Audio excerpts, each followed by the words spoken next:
श्रीरामचन्द्रं शरणं प्रपद्ये। श्रीरामदूतं शरणं प्रपद्ये। ओम श्री गुरुवे नमः। ओम श्री गणेशाय नमः। ओम श्री जानकी वल्लभ विजयते। श्री रामचरितमानस कली पावना अवतार गोस्वामी तुलसीदास जी महाराज ने जब राम कथा की रचना की 16वीं शताब्दी में, उस समय उसके पहले संस्कृत में काव्य की रचना हो चुकी थी। वाल्मीकि जी ने वाल्मीकि रामायण लिखी और संस्कृत में लिखी गई। इसी प्रकार से दक्षिण भारत में तमिल रंगनाथ रामायण, तेलुगु में नागचंद ने कन्नड़ में, उत्तरछंद ने मलयालम में, बंगाल में कृत्तिवास ओझा ने उसको बंगला में लिखा और महाराष्ट्र में संत एकनाथ ने।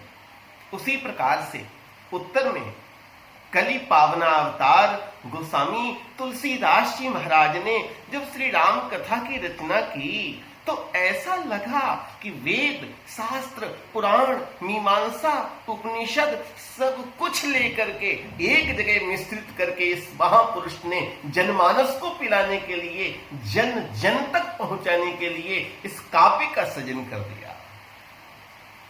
है धन्य सुहागिन वो जिसने भारत को तुलसीदास दिया। सच पूछो तुलसी ना होते तो हिंदी कहीं पड़ी होती। सच पूछो तुलसी ना होते तो हिंदी कहीं पड़ी होती। उसके ऊपर रामायण की यह बिंदी नहीं जड़ी होती। अद्भुत, एकदम अद्भुत साहब काव्य की रचना की है गोस्वामी जी महाराज ने उत्तर से। धन्य है तुलसी जिसने तुलसी जैसे महापुरुष को इस धरा पर उतारा। है धन्य सुहागिन वो जिसने भारत को तुलसीदास दिया। वाह वाह, कि कितने कितने मां तुलसी के इस धरती पर, इस भारत को उपकार है उसके, कितनी उसके अंदर से वो चेतना प्रकट हुई है। आज दुनिया में विश्व के कोने कोने तक राम कथा को गाया जा रहा है। धन्य सुहागिन वो जिसने भारत को तुलसीदास दिया। है धन्य सुहागिन वो जिसने भारत को तुलसीदास दिया। सच पूछो तुलसी ना होते। है धन्य सुहागिन वो जिसने भारत को तुलसीदास प्रदान कर दिया। सुरती नरती नागती यही जानत सब कोई, गोद लिए हुलसी फिरे तुलसी सो सुत हो। जिसने विश्व का हित किया, जिसने विश्व का कल्याण किया, जिनके काव्य में भगवान श्री राम, मर्यादा पुरुषोत्तम श्री राम, अखंड ब्रह्मांड नायक, क्षराक्षरातीत, जगत जन्मादि हेतु, अलक्ष्य, अभय, अचिंतन, सदघन, चिदघन, आनंद घन, उपनिषद्वेद, शुद्ध कल्याणमय, गुण गण निलय, सगुण साकार, सर्व जन मनोहर, सर्वेंद्रिया विराम, ऐसे श्री राम। और वो श्री राम के माध्यम से सबरी के जूठे बेरों को खाना, ये तुलसी का काव्य है साहब। यहां पर भिलनियों को सिया जी प्रणाम करती हैं।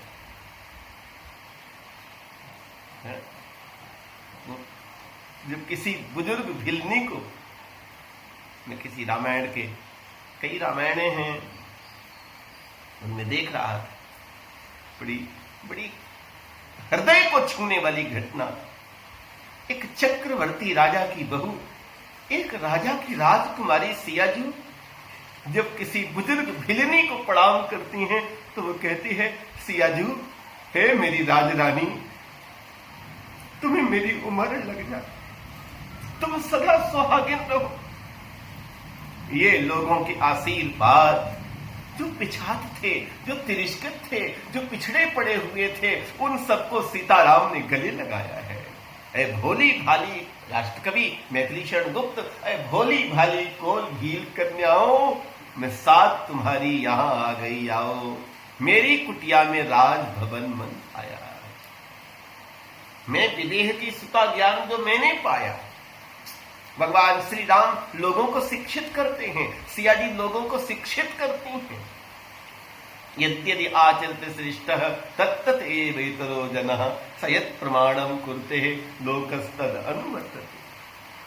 प्रसंगानुसार चर्चा करेंगे कि सबरी भिलनी है, वन में रहती है, गुरु भी विशाल कर गए हैं, ब्रह्मलीन हो गए हैं, बेचारी को बोध भी नहीं कि किसी को खिलाने के लिए फल जूते नहीं किए जाते, वो चक चक करके रखती है। और तुलसी के राम कहते, मां, इतने फलों का स्वाद केवल मां कौशल्या के भोजन में था। आज इतने समय के बाद मुझे ऐसा लगता है मां कौशल्या अपने हाथ से खिला रही।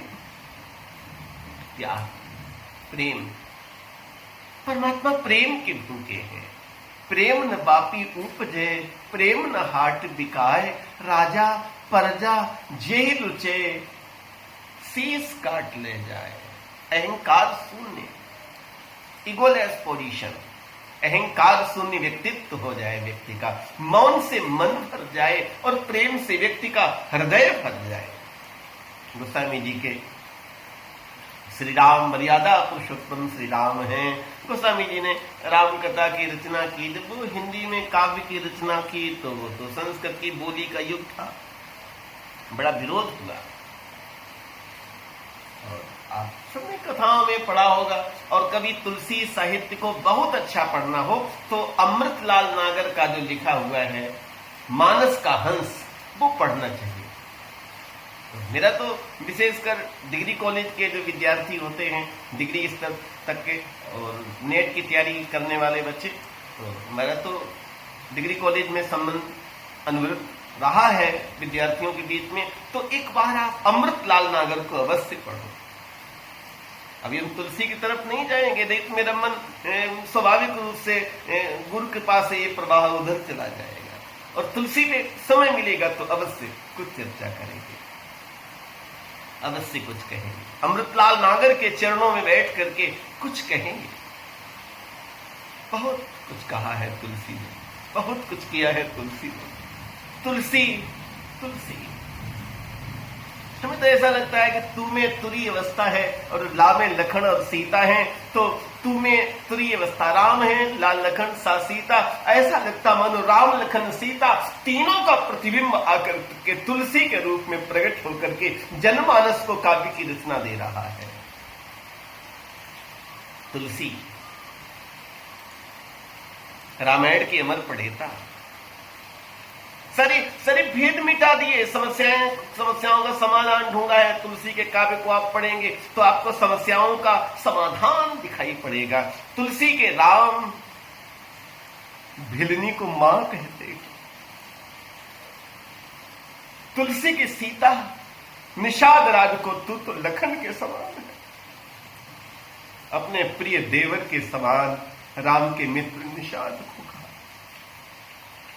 ये संबंधों का साफ ग्रंथ है, ये हमारी एक धरोहर है, भारतीय संस्कृति की सांस्कृतिक धरोहर है, ये विरासत है हम सबकी। सुनो परम पुनीत इतिहास। मैं आपके सामने ब्रह्म की चर्चा तो करने वाला हूं ही, सगुण निर्गुण जो प्रसंग तुलसी के अनुसार आएंगे, हम तो गुरु के पास से तुलसी दादा के चरणों में ऐसे प्रणाम करते करते आप सबको कुछ, हम सब कुछ ऐसे मन, कथा क्यों कही जाती है? जिससे कि वाणी पवित्र हो जाए। गोस्वामी जी ने भी इसी अर्थ में कथा कही है, उसी अर्थ को हम अनुकरण करना चाहते हैं।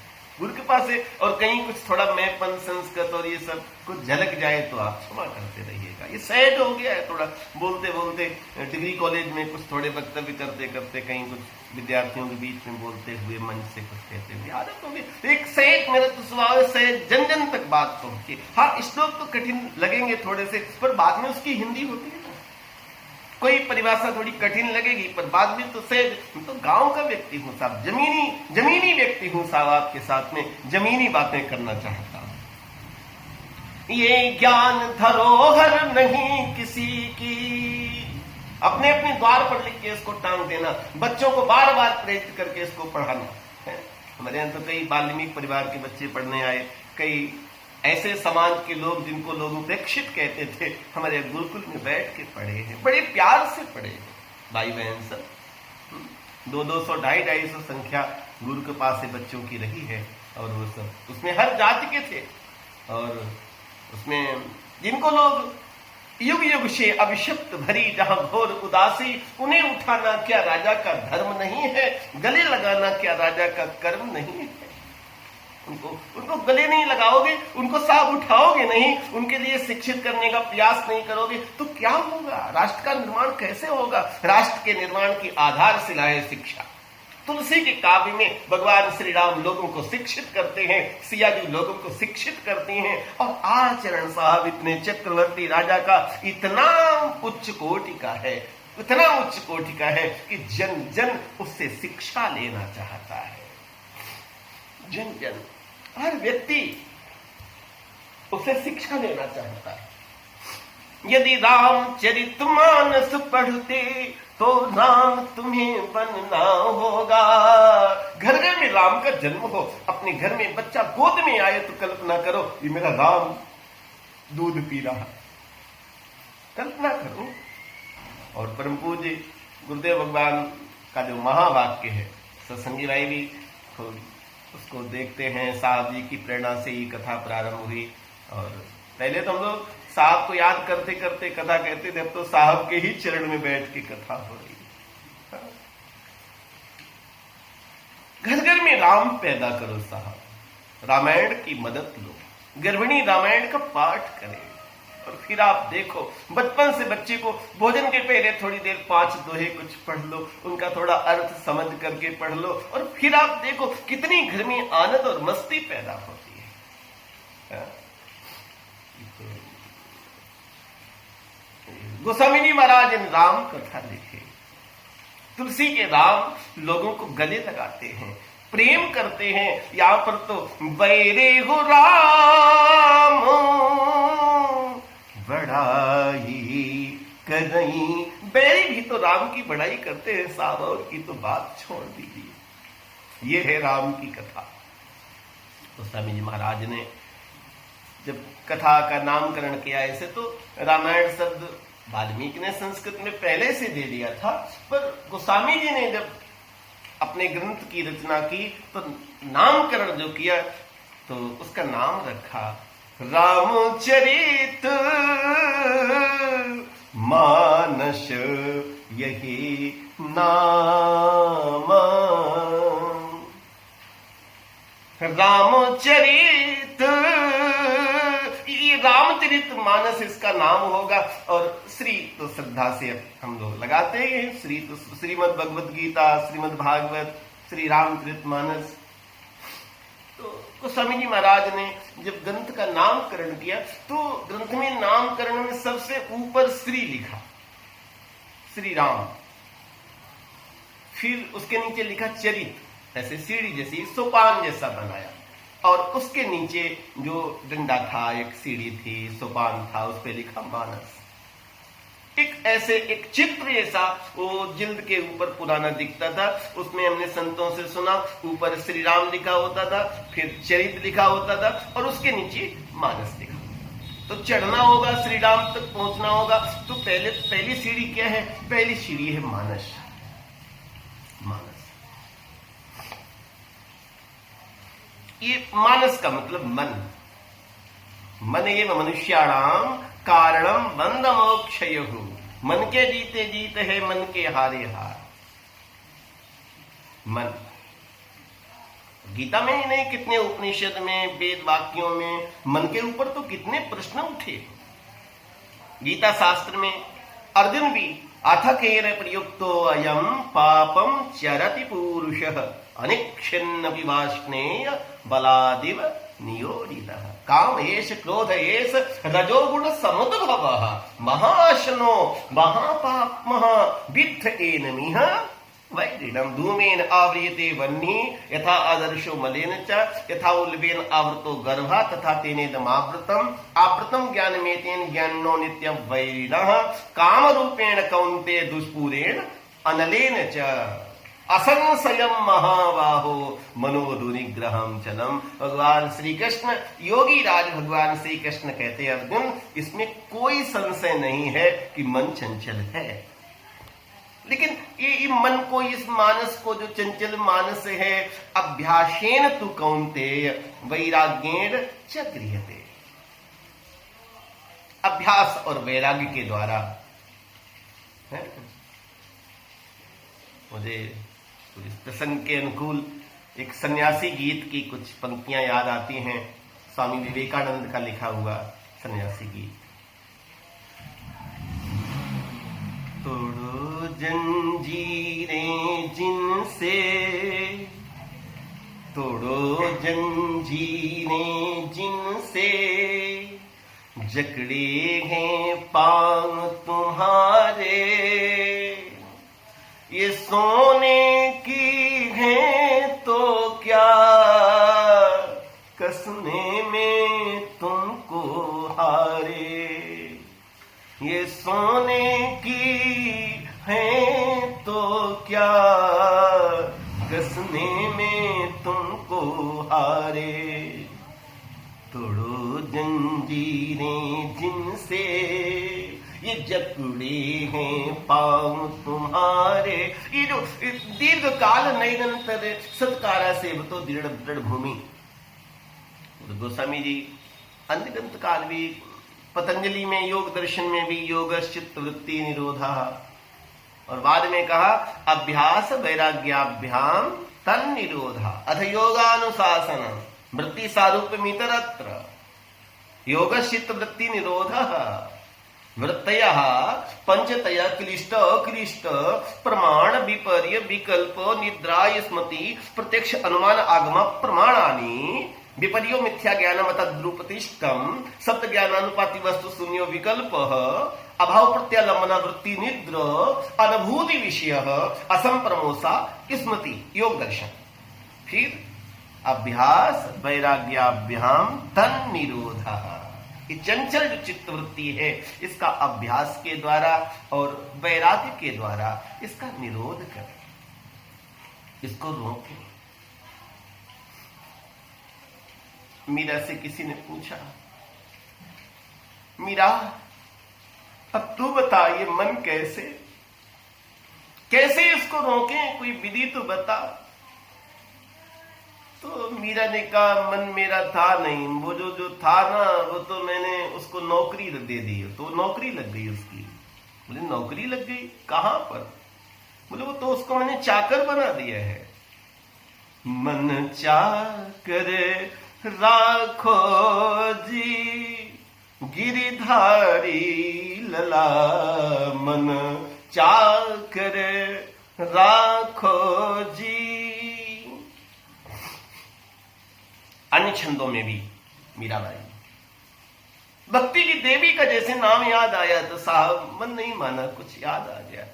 रैना बानो परी, मीरा की मना स्थित आप देख लीजिए साहब। जीवन की पहली सीढ़ी है मानस, उसके बाद में चरित्र और उसके बाद में श्री राम तो प्राप्त है ही। मन चंचलता रहित होके हरि के चरण में लग गया, चरित्र पावन हो गया। मंगल करनी कलिमल हरनी तुलसी कथा रघुनाथ की, गतकूर कविता सरित की ज्यों सरित पावन पाथ की। प्रभु सुजस संगति फनीत भल होई सुजन मन भावनी भवंग भूति मसान की सुमिरत सुहावन पावनी। नैना बान परी, अब तो नेत्रों की आदत पड़ गई है। जादिन ते नैना श्याम निहार्या बिसरा नाही घड़ी। एक पल के लिए भी कृष्ण मैं भूली नहीं। जागत सोवत स्वप्न दिवस निश कान कान जकरी। सुनत जोग लागत ऐसो ज्यो करवी ककरी। ये तो उन्हें ले सौंपो जिनके मन चकरी। हमारे हरी हारिल की लकड़ी।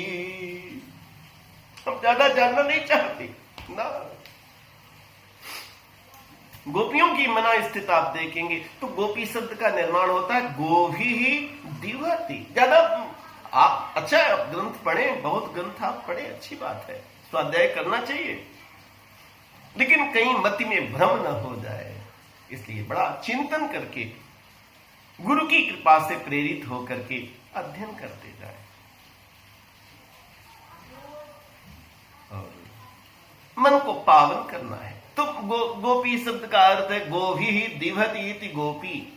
जिसने अपनी इंद्रियों का दमन कर दिया है वो गोपी है। उद्धव जी आते हैं, बृहस्पति के शिष्य हैं, भगवान श्री कृष्ण जी के भ्राताश्री हैं, भैया हैं उनके, और वो आते हैं।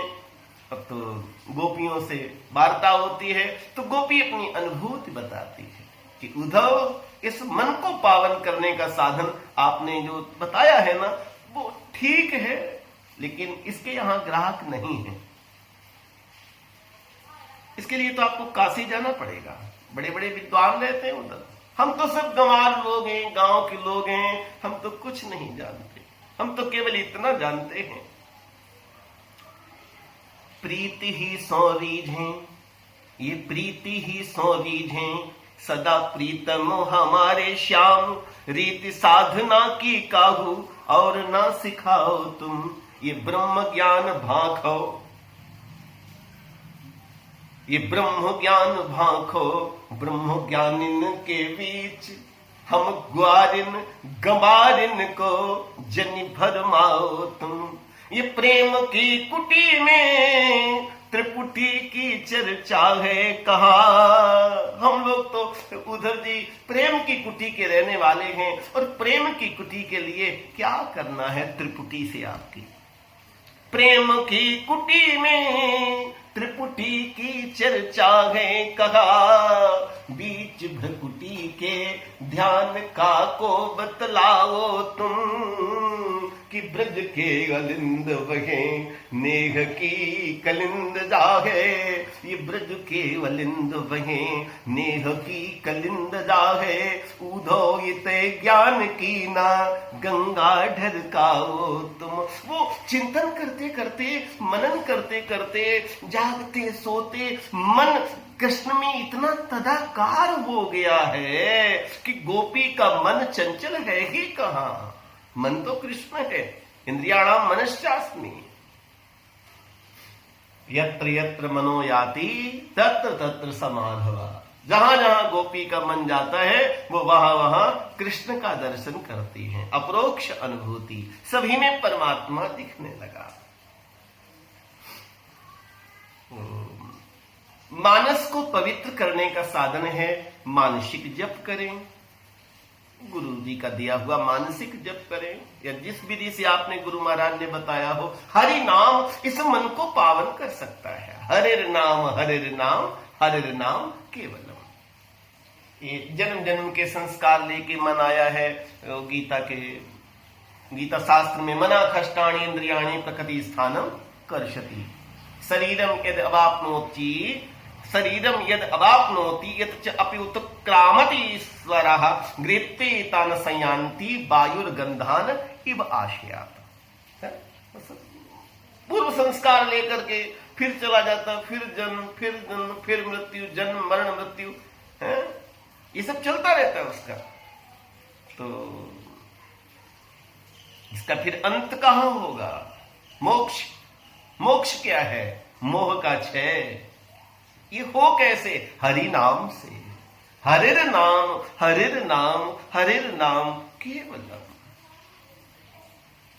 ये रस आ जाए, हरि नाम का जप करते करते उसमें रस आने लगे।